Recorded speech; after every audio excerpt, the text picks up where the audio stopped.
আরে কি মুশকিল, এ দরজা খোলে না কেন? এ কি কান কালা হয়ে গেল নাকি? উফ, এই বাড়িওয়ালাটাও আমার। আর একবার আওয়াজ দি।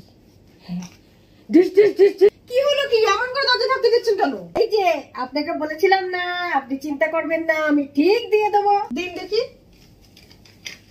এ কি, এটা 2 মাসের টাকা? হ্যাঁ, ওটাই তো। আপনি আমাকে পাগল পেয়েছেন? না না না না, আপনি পাগল না, আপনি পাগল না, আপনি মহা পাগল। আপনি বুঝলেনই না। আপনাকে ওটা প্রথমে দিলাম, আর বাদ বাকি টাকা আমি আবার পরে দিচ্ছি। এটাই তো আপনাকে বলতে চাইছি। তাহলে বলুন তো, আপনার ভাগ্যটা কত ভালো। ও মা, তাই নাকি? একটু শুনি তো, কোন রাজকার্যটা করে আপনি আমার ভাগ্য বদলালেন? এই যে 2 মাসে ভাড়াটা দিলাম আপনাকে। তবু তো দিলাম। আমি তো আগে যেখানে থাকতাম সেখানে 2 মাসে ভাড়াও দিইনি। কি আপনি বলছেনটা কি? মাথাটা ঠিক আছে তো? হ্যাঁ হ্যাঁ, আমার মাথা ঠিক আছে। আমি 3 বছরের ভাড়া দিইনি, পাক্কা 3 বছরের দিইনি।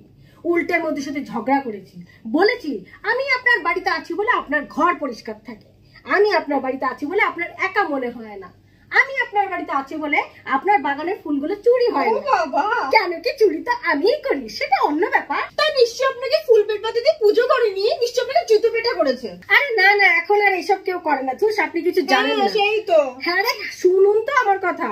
ওরা খুব ভালোভাবে আমাকে ঘাড় ধাক্কা মেরে, লাত মেরে জিনিসপত্র বাইরে ছুঁড়ে ফেলে দিল।